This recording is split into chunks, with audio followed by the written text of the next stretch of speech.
All right, let's break down the fundamentals of taking your marketing global. So, let's kick things off with a big question.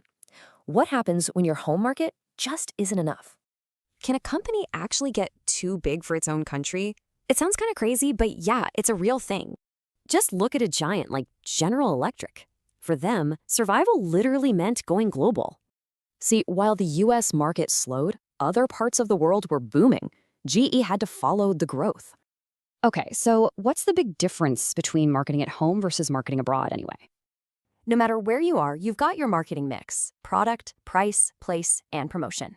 These are your tools. At home, these elements are pretty straightforward. You know the environment, you control the mix. But once you go abroad, bam, you've got all these new, uncontrollable factors, like culture and politics. And that's the core of it. Your whole plan has to bend and adapt to each unique new market. All right, let's get practical. How do you actually get your company into a new country? Well, there's a whole playbook of options. Each one has its own balance of risk versus control. You can dip your toes in with exporting or dive in headfirst and build your own facilities. But just getting in isn't enough. You absolutely need the right mindset to succeed globally. Companies usually fall into one of three buckets when it comes to their global thinking.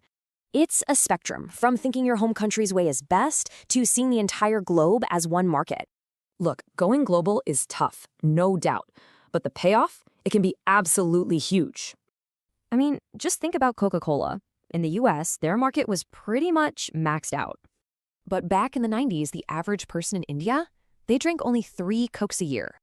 Now compare that to the US, where the average person was drinking almost 300. That's a huge gap.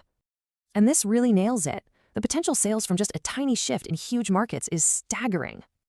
So what's the bottom line? Going international can mean survival, explosive growth, and much bigger profits.